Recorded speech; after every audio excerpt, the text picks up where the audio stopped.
I just finished watching Kingdom of the Planet of the Apes, and this is a non spoiler review. I'm going to talk about one spoiler scene at the very end of this review, but I will give a spoiler warning.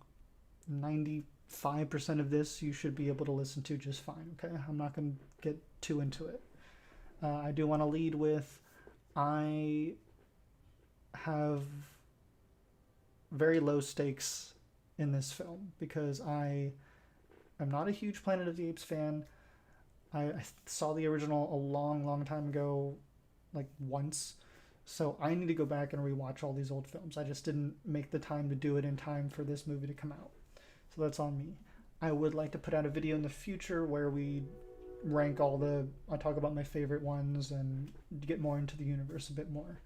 But I did want to just put out a video and just talk about my initial reaction to the film. I just finished watching it. Again, no spoilers until the very, very end. And I'll give you a warning.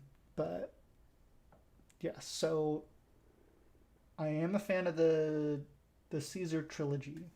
You know, I am a big Andy Serkis fan. And I still think I missed Andy Serkis from this movie, but that's just me personally. And did I mess up the framing? Oops. No, it's fine. Okay. Sorry. But one of the things that made me want to go watch this movie was I kept hearing reviews and I was reading an article about how some of these people who are not fans of the Planet of the Apes franchise really, really enjoyed this movie. And I can see that, but I think for me personally, reading those things built it up a little too much for me personally, but at the same time, I still really enjoyed it. But it wasn't my favorite thing that's out in theaters right now. But overall, it is a visually beautiful film, but that's kind of what I expect these days with especially with the Kingdom of the Planet of the Apes movie. I thought it was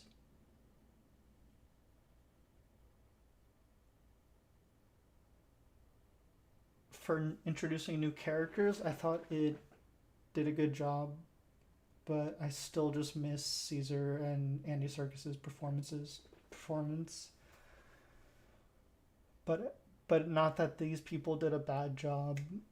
Freya Allen, who I was only familiar with from a few Witcher episodes and Gunpowder Milkshake, but she again very small, minimal stuff.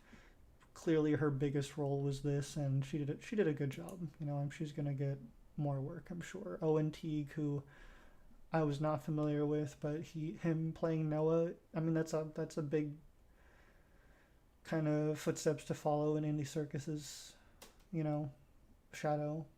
So I'm putting that bar really high. But at the same time I could not do that, you know. So he did a great job. It just wasn't my cup of tea in overall. But Peter McCone,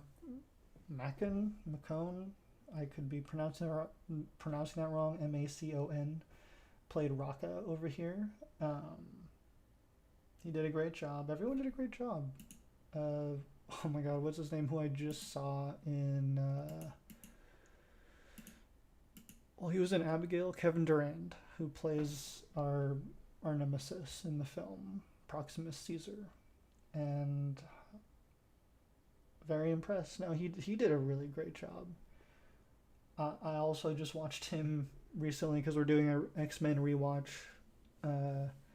He's in X-Men Origins Wolverine. He plays Blob.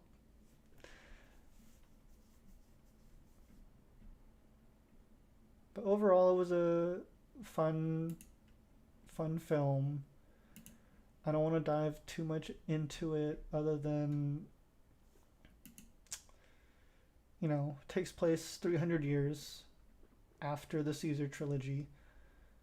We got a new director. Oh, I do want to talk about this. Wes Ball, who's really only known for his Maze Runner trilogy, which I did not see, but he is being talked about mostly because he is just slated to direct the Legend of Zelda film.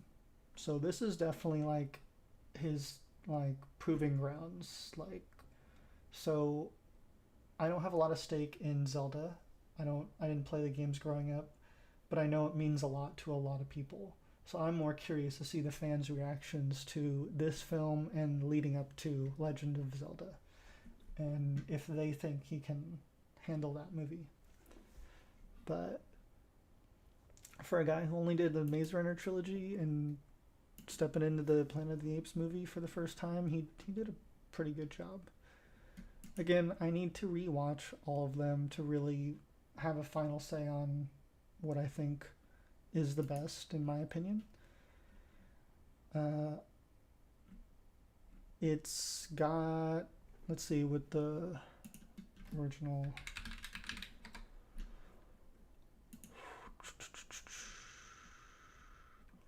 So it's got a budget of 165 million. It's slated to make, I think, 50 to 55 at the box office. Yeah, 50 to 55 million in the US and Canada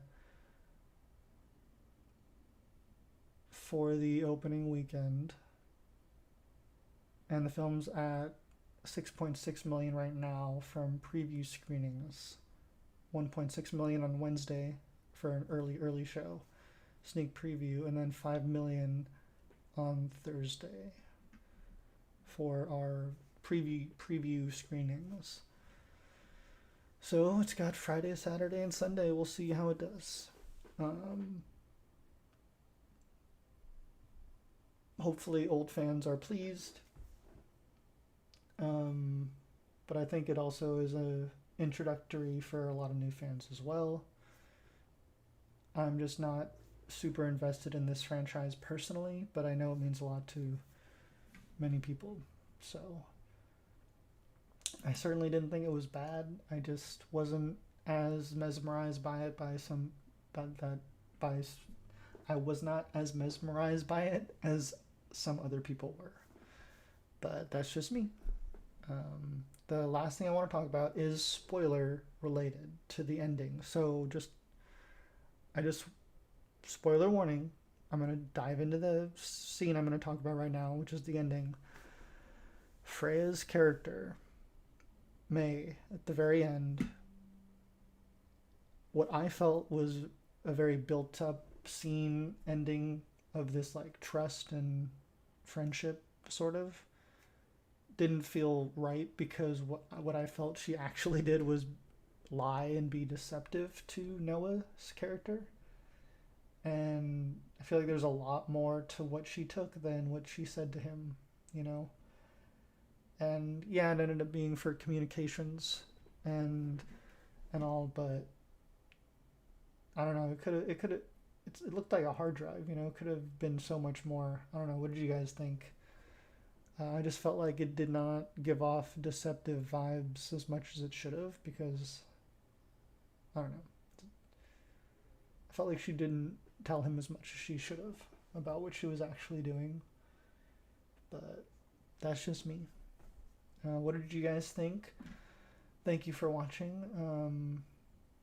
Curious to hear, your thoughts. So let me know down below in the comments. Thanks for watching. I will try to put out a video soon where I rank all of the Planet of the Apes films. And yeah, stay tuned for more videos and news and whatnot. And have a great weekend.